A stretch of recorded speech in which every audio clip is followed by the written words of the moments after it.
Welcome to ABN and PRR College online classes. This session is for final BSc microbiology students. So this is from 6th semester and unit 2 అండి. So unit 2 నుంచి ఈ topic name వచ్చి microbial polysaccharides. So microbial polysaccharides is our topic today. So what are microbial polysaccharides? Already మనం చాలాసార్లు చదువుకున్నాము. మైక్రోఆర్గానిజమ్స్ అనేవి amino యాసిడ్స్ని కానీ వైటమిన్స్ని కానీ so ఇలా డిఫరెంట్ టైప్స్ని ప్రొడ్యూస్ చేస్తాయండి. సో ఆర్గానిక్ కాంపౌండ్స్ని ప్రొడ్యూస్ చేస్తాయి. సో ఆ ప్రొడ్యూస్ చేసిన కాంపౌండ్స్ని మనము యూటిలైజ్ చేసుకుంటాం అనమాట. సో ఎక్సెస్ అమౌంట్లో ప్రొడక్షన్ అనేది కావాలి కాబట్టి మనము మైక్రో ఆర్గానిజమ్స్ని యూటిలైజ్ చేసుకుని వాటి నుంచి మనము వీటిని ప్రొడ్యూస్ చేస్తామండి. సో అలాగే మనము ఇప్పుడు మైక్రో ఆర్గానిజమ్స్ నుంచి కొన్ని పాలీసాకరైడ్స్ని కూడా ప్రొడ్యూస్ చేస్తామన్నమాట. ఓకేనండి, for the use of the mankind and for the use of other uses also. So ఇలా మనము మైక్రో ఆర్గానిజమ్స్ని యూజ్ చేసి పాలీసాకరైడ్స్ని ప్రొడ్యూస్ చేస్తామన్నమాట. So the micro organisms produce large amount of polysaccharides in the presence of carbon source. So micro organisms అనేవి carbon source ఉన్నప్పుడు అవి పాలీసాకరైడ్స్ని produce చేస్తాయండి. అంటే ఎక్కువ carbon source అనేది ఉన్నప్పుడు కార్బన్ సోర్స్ మనం మీడియాలో ఎక్కువ ప్రొవైడ్ చేసినప్పుడు కొన్ని పర్టికులర్ మైక్రో ఆర్గానిజమ్స్ అనేవి పాలీసాకరైడ్స్ని ప్రొడ్యూస్ చేస్తాయన్నమాట. So some of the polysaccharides serve as a storage compounds. So కొన్ని పాలీసాకరైడ్స్ ఏంటి అంటే స్టోరేజ్ కాంపౌండ్స్ కింద సర్వ్ చేస్తాయండి. సో అందులో వచ్చి first of all glycogen. So this is one of the example that can serve as a storage polysaccharide. So glucosan is the one of the polysaccharide which serves as a storage polysaccharide. So manaki ala kaakunda some polysaccharides are secreted. So the polysaccharides which are secreted by the cell are called as exopolysaccharides. So A polysaccharides అయితే సెల్స్తో మనం produce చేస్తామో వాటిని ఏమంటాము అంటే ఎక్సోపాలీసాకరైడ్స్ అని అంటామండి. So ఈ కొన్ని సెల్స్ అనేవి మనకి పాలీసాకరైడ్స్ని ప్రొడ్యూస్ చేస్తాయి, వాటిని ఏమన్నాము ఎక్సోపాలీసాకరైడ్స్ అన్నాము. సో పాలీసాకరైడ్స్లో మళ్ళీ మనకి న్యూట్రల్ ఉంటాయండి, ఎసిడిక్ ఉంటాయి. బేస్డ్ అపాన్ ద మీడియం, మనం మీడియం ఏదైతే ప్రొవైడ్ చేస్తున్నామో ఆ మీడియంని బట్టి మనకి 2 టైప్స్ పాలీసాకరైడ్స్ ఉంటాయి, న్యూట్రల్ అండ్ ఎసిడిక్ ఉంటాయి అన్నమాట. సో న్యూట్రల్ అండ్ ఎసిడిక్ పాలీసాకరైడ్స్లో న్యూట్రల్ పాలీసాకరైడ్ ఎగ్జాంపుల్ వచ్చి డెక్స్ట్రిన్స్ అండి.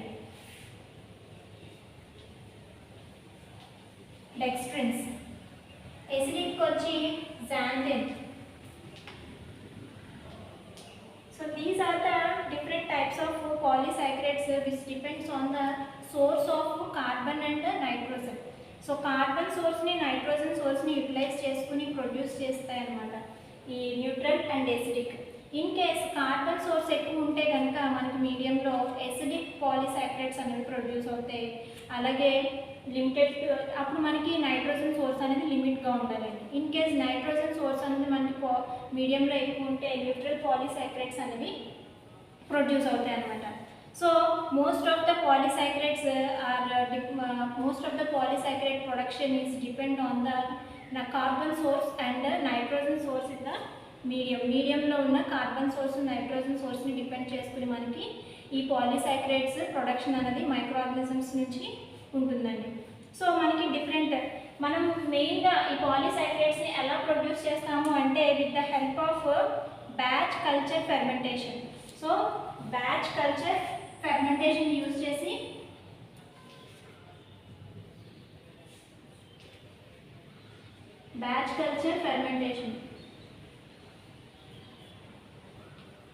సో బ్యాచ్ కల్చర్ ఫెర్మెంటేషన్ ద్వారా మనము ఈ పాలీసాకరైడ్స్ అనేవి ప్రొడ్యూస్ చేస్తామండి.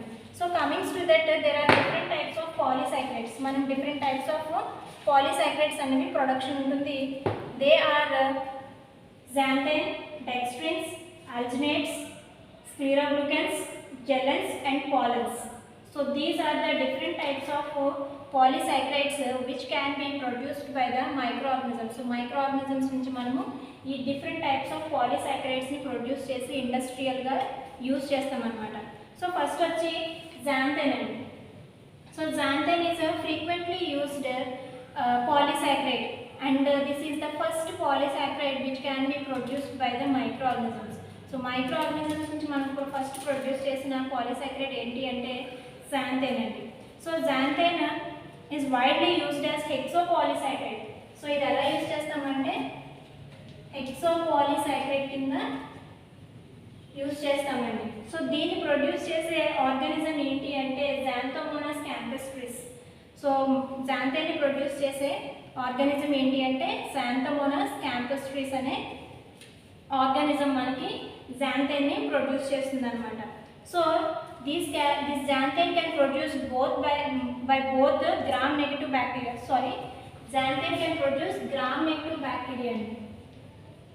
సో గ్రామ్ నెగటివ్ బ్యాక్టీరియా ద్వారా మనకి xanthine అనేది ప్రొడ్యూస్ అవుతుంది అనమాట. సో యూజువల్గా మనకి ఈ xanthine ప్రొడ్యూస్ చేస్తున్నప్పుడు దీని మీడియంలో carbohydrates, salts and also nitrogen sources అనేవి ఉంటాయండి. అలాగే దీని pH వచ్చి న్యూట్రల్ అంటే 7 ఉంటుంది అనమాట. దీని pH వచ్చి న్యూట్రల్గా ఉంటుంది, 7 అనమాట. సో అప్లికేషన్స్ దేనికి యూజ్ చేస్తాం మనం xanthine దేనికి యూజ్ చేస్తాము అంటే for the preparation of soft ఫుడ్స్ని ప్రిపేర్ చేయడానికి యూజ్ చేస్తాం. Nothing but ice creams, cheese, అలా different ice creams, cheese. So ఏం ఫుడ్స్ని ప్రిపేర్ చేయడానికి యూజ్ చేస్తాము అంటే ice creams, cheese, and also used in the oil industry for the enhancing oil recovery. So oil recovery చేయడానికి మనము oil ఇండస్ట్రీలో కూడా ఈ xanthine యూజ్ చేస్తాం. అలాగే మనం ఇంకా దేనికి యూజ్ చేస్తామంటే for the preparation of toothpaste prepare చేయడానికి ప్రిపరేషన్లో కూడా మనము ఈ xanthine polysaccharide యూజ్ చేస్తామండి. So that is about xanthine. Next వచ్చి dextrins. So dextrins contain 1,6 glycosidic linkage అండి. సో డెక్స్ట్రిన్లో మనకి 1,6 గ్లైకోసైడిక్ లింకేజ్ అనేది ఉంటుంది అనమాట. డెక్స్ట్రిన్ మనకి ఎలా ఉంటుంది అంటే 1,6 గ్లైకోసైడిక్ లింకేజ్తో ఉంటుంది. అండ్ దిస్ మాలిక్యులర్ వెయిట్ వచ్చి 15,000 ఉంటుందండి. 15,000 వరకు మనకి మాలిక్యులర్ వెయిట్ అనేది ఉంటుందన్నమాట. సో డెక్స్ట్రిన్ని ప్రొడ్యూస్ చేసే ఆర్గానిజం ఏంటి అంటే ల్యూకోనాస్టైడ్, మీసెంట్రాయిడ్స్ అండ్ స్ట్రెప్టోకాకై. ఓకేనండి, డెక్స్ట్రిన్ని మనకి ప్రొడ్యూస్ చేసే ఆర్గానిజమ్స్ ఏంటి అంటే ల్యూకోనాస్టైడ్, mesenteroids and streptococci. So dextrin can be produced by both gram positive and gram negative bacteria. So మనకి gram positive and gram negative bacteria కూడా డెక్స్ట్రిన్ని ప్రొడ్యూస్ చేస్తాయి అన్నమాట. సో ఇలా మనకి డెక్స్ట్రిన్ అనేది డిఫరెంట్ ఫీల్డ్స్లో యూజ్ చేస్తాము అండి. So first of all dextrin can also produced by lactic acid bacteria. So lactic acid bacteria కూడా మనకి డెక్స్ట్రిన్ని ప్రొడ్యూస్ చేస్తుంది బై బ్యాచ్ ఫెర్మెంటేషన్. సో ఎలా ప్రొడ్యూస్ అవుతుంది అంటే మనకి డెక్స్ట్రిన్ అనేది బ్యాచ్ ఫెర్మెంటేషన్ ద్వారా మనకి డెక్స్ట్రిన్ అనేది ప్రొడ్యూస్ అవుతుందండి. So first of all crude dextrin produce అవుతుంది కదా మనకి ఫెర్మెంటేషన్లో. ఫస్ట్ క్రూడ్ డెక్స్ట్రిన్ ప్రొడ్యూస్ అవుతుంది. సో ఆ వచ్చిన క్రూడ్ డెక్స్ట్రిన్ని మనము ఆల్కహాల్తో ప్రెసిపిటేట్ చేస్తాం. ప్రెసిపిటేట్ చేసిన తర్వాత ఏం చేస్తాము అంటే and that precipitate will subjected to acid hydrolysis చేసి ఫైనల్లీ మనం డెక్స్ట్రిన్ని సెపరేట్ చేస్తాం. But at present acid hydrolysis బదులు ఎంజైమాటిక్ హైడ్రాలసిస్ చేస్తున్నామండి డెక్స్ట్రిన్ని సెపరేట్ చేయడానికి బై యూజింగ్ ఎక్సో అండ్ ఎండోడెక్స్ట్రినేజెస్ అనే ఎంజైమ్స్ని యూజ్ చేసి మనము ఎంజైమాటికల్గా కూడా మనము ఈ డెక్స్ట్రిన్ని సెపరేట్ చేస్తున్నాం. ఓకేనండి, ఫస్ట్ ఫెర్మెంటేషన్ చేసినప్పుడు మనకి క్రూడ్ డెక్స్ట్రిన్ అనేది వస్తుంది. సో ఆ క్రూడ్ డెక్స్ట్రిన్ని మనము ఆల్కహాల్తో కలిపి ప్రెసిపిటేట్ చేస్తాం. ప్రెసిపిటేట్ చేసిన తర్వాత మనకి ఓన్లీ డెక్స్ట్రిన్ని సెపరేట్ చేయడానికి యాసిడ్ హైడ్రాలసిస్ చేస్తామండి. సో యాసిడ్ హైడ్రాలసిస్ బదులు ఎట్ ప్రెసెంట్ డేస్లో ఎంజైమాటిక్ హైడ్రాలసిస్ కూడా చేస్తున్నాము. సో దానికి యూజ్ చేసే ఎంజైమ్ ఏంటి అంటే ఎక్సో అండ్ ఎండోడెక్స్ట్రినేజెస్ అనే ఎంజైమ్స్ని యూజ్ చేస్తున్నాం అనమాట. సో మనకి డెక్స్ట్రిన్ ఎక్కడ యూజ్ అవుతుంది అంటే dextrins are used in the plasma, blood plasma expanders అండి for the prevention of thrombosis prevent చేయడానికి అంటే బ్లడ్ క్లాటింగ్స్ని ప్రివెంట్ బ్లడ్ క్లాటింగ్స్ అవ్వడానికి మనకి ఈ డెక్స్ట్రిన్ అనేది యూజ్ అవుతుంది అనమాట. For the prevention of thrombosis and in wound డ్రెస్సింగ్లో కూడా మనకి ఈ డెక్స్ట్రిన్ని యూజ్ చేస్తాం. In addition to that we also used in the laboratories for the purification of biomolecules. So బయోమాలిక్యూల్స్ని ప్యూరిఫై చేయడానికి కూడా మనము డెక్స్ట్రిన్ని యూజ్ చేస్తాం అన్నమాట. So this is all about dextrin అండి. And next comings to the alginate. So alginate is the linear polymer of, it's a polymer, it's a polymer అండి. So alginate is a polymer which is composed of mannuronic acid and glucuronic acid.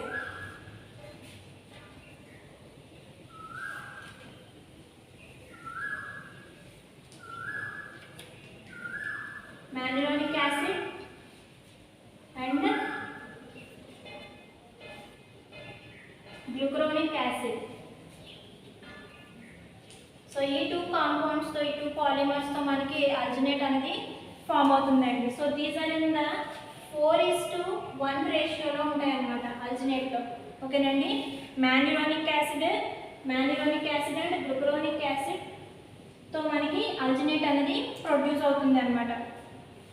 So మనకి produce అయిన these are the polymers అండి, these are the polymers for the అల్జినేట్కి polymers అనమాట. So ఈ alginate అనేది Pseudomonas aeruginosa అనే micro ఆర్గానిజంను మనకు produce చేస్తుంది అనమాట. ఓకేనండి. Alginate is a linear polymer composed of mannuronic acid and glucuronic acid and the organism which can produce alginate is Pseudomonas aeruginosa. So Pseudomonas aeruginosa అనే ఆర్గానిజం మనకి ఈ అల్జినేట్ని ప్రొడ్యూస్ చేస్తుంది అనమాట. సో మనకి 2 పాలిమర్స్తో కంబైన్ అయి ఉంటుందని చెప్పాం కదా. సో మనకి ప్రొడక్షన్లో మ్యాన్యురానిక్ యాసిడ్ అనేది ఎక్కువ ఉందనుకోండి, అంటే మ్యాన్యురానిక్ యాసిడ్ అనేది మనకి హై కంటెంట్ ఉందనుకోండి, అల్జినేట్ 2 పాలిమర్స్తో మేడ్ అయి ఉంటుందని చెప్పాం. ఒకటి మ్యాన్యురానిక్ యాసిడ్, ఇంకొకటి గ్లూకరానిక్ యాసిడ్. ఇన్ కేస్ మ్యాన్యురానిక్ యాసిడ్ కనుక ఎక్కువ ఉంటే, పాలిమర్ ఎక్కువ ఉంటే మనకి ఈ కంటెంట్, అల్జినేట్ కంటెంట్ అనేది ఎలా ఉంటుంది అంటే ఎలాస్టిక్ ఇన్ నేచర్లో ఉంటుందండి. ఓకేనా. మ్యాన్యురానిక్ యాసిడ్ అనేది ఎక్సెస్ అమౌంట్లో ఉంటే, ఇది 4:1 రేషియో అని చెప్పాం కదా, అంతకన్నా ఎక్సెస్ అమౌంట్లో ఉంటే అల్జినేట్ అనేది ఎలాస్టిక్ నేచర్లో ఉంటుంది. ఇన్ కేస్ గ్లూకరానిక్ యాసిడ్ అనేది ఎక్కువ ఉంటే కనుక అల్జినేట్ అనేది స్ట్రాంగ్గా ఉంటుందండి. ఓకేనండి. So the glucuronic acid with high concentrations of glucuronic acid it is stronger. So స్ట్రాంగర్గా ఉంటుందన్నమాట. సో మనకి అల్జినేట్ అనేది దేనికి యూజ్ అవుతుంది అంటే అప్లికేషన్స్ వచ్చి it is a thickening agent. So అది దేనికి యూజ్ అవుతుంది అంటే it is a thickening agent అండి. ఫుడ్ ఇండస్ట్రీస్లో మనకి థిక్నింగ్ ఏజెంట్ కింద యూజ్ అవుతుంది. And also for the immobilization of సెల్స్ని ఇమ్మొబిలైజ్ చేయడానికి మనకి యూజ్ అవుతుంది. సో ఈ అల్జినేట్ సూడోమోనాస్ అర్జినోజా నుంచే కాకుండా సమ్ ఆల్గల్ నుంచి ప్రొడ్యూస్ చేస్తాము, బ్యాక్టీరియా నుంచి కూడా ప్రొడ్యూస్ చేస్తాము. ఆల్గల్, బ్యాక్టీరియల్, అర్జినోజా అల్జినేట్స్ రెండు కూడా మనకి స్ట్రక్చరల్లీ సిమిలర్గా ఉంటాయండి. ఓకేనా. సో ఆల్గల్ నుంచి ప్రొడ్యూస్ చేస్తాము, బ్యాక్టీరియా నుంచి ప్రొడ్యూస్ చేస్తాము. ఆ రెండు కూడా స్ట్రక్చరల్లీ సిమిలర్గా ఉంటాయి, కానీ ఎక్కువగా మనము బ్యాక్టీరియా నుంచే ఎక్కువగా ప్రొడ్యూస్ చేస్తాం. And those are the applications. This is a thickening agent and also used in the immobilization of సెల్స్ని ఇమ్మొబిలైజ్ చేయడానికి కూడా మనకి యూజ్ అవుతుంది. సో నెక్స్ట్ వచ్చి స్క్లీరోగ్లూకెన్స్. సో స్క్లీరోగ్లూకెన్స్ అండి. So these are the glucose polymers. ఇవేంటి అంటే గ్లూకోజ్ పాలిమర్స్ అన్నమాట, విత్ సింగిల్ గ్లూకోజ్. దీంట్లో మనకి సింగిల్ గ్లూకోజ్ మాత్రమే ఉంటుంది. And these are the glucose polymers and these are called as fungal polysaccharides. So వీటిని ఏమంటాము అంటే fungal polysaccharides అంటామండి. So these can be produced by Sclerotium glucanicum. So Sclerotium glucanicum అనే organism నుంచి మనము ఈ స్క్లీరోగ్లూకెన్స్ని ప్రొడ్యూస్ చేస్తామన్నమాట. So these are used for the stabilizing lactic paints, తర్వాత పెయింటింగ్ ఇంక్స్ని కానీ లేకుంటే ఇంకా పెయింట్స్ని కానీ స్టెబిలైజ్ చేయడానికి మనం ఈ మనం ఈ పాలిసాకరైడ్స్ని యూజ్ చేస్తామండి. ఓకేనా. నెక్స్ట్ వచ్చి gellans. So gellans are linear heteropolysaccharides అండి. So these are heteropolysaccharides, linear heteropolysaccharides. So these can be formed by the repeating of glucose molecules. So glucose molecules తో మనకి ఫామ్ అవుతుంది అన్నమాట. ఓకేనండి. Gellans are formed by repeating glucose molecules. Glucose molecules తో మనకి form అవుతుంది. And the organism which produce gellans is Pseudomonas. So Pseudomonas organism మనకి gellans ని ప్రొడ్యూస్ చేస్తుంది అనమాట. So these are also thickening agents. ఈ జెలన్స్ కూడా మనకి ఏంటి అంటే thickening agents which are used in industry, food industries. So food ఇండస్ట్రీస్లో మనకి ఎక్కువగా యూస్ చేస్తామండి జెలన్స్ అనేది. నెక్స్ట్ వచ్చి pullulans. So pullulans are the pullulans ఏంటి అంటే these are also glucose polymers అండి. సో ఇవి కూడా ఏంటి అంటే గ్లూకోజ్ పాలిమర్స్.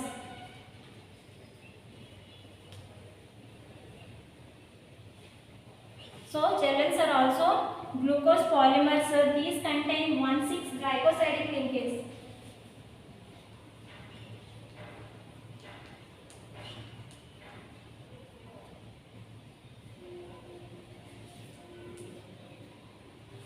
Pollens ఏంటి అంటే 1,6-glycosidic linkage తో మేడప్ అయి ఉంటాయండి. And these are the polymers of glucose.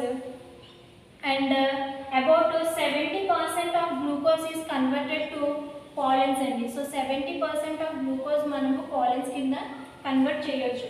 So ఇది కూడా ఫంగస్ నుంచి మనం ప్రొడ్యూస్ అవుతుంది అండి. And organism is Aureobasidium. So మనకి పాలెన్స్ని ప్రొడ్యూస్ చేసే ఆర్గానిజం ఏంటి అంటే Aureobasidium. And the use of this pullulans is coating and packing. So food ఇండస్ట్రీలో మనకి కోటింగ్, ఏదైనా ఫుడ్ని కోట్ చేయడానికి అండ్ ప్యాక్ చేయడానికి ఈ పాలెన్స్ అనేవి యూజ్ అవుతాయండి. So this is all about the microbial polysaccharides and different types of polysaccharides which can be produced by the micro organisms. So micro organisms produce చేసే డిఫరెంట్ పాలిసాకరైడ్స్ అన్నమాట. Thank you.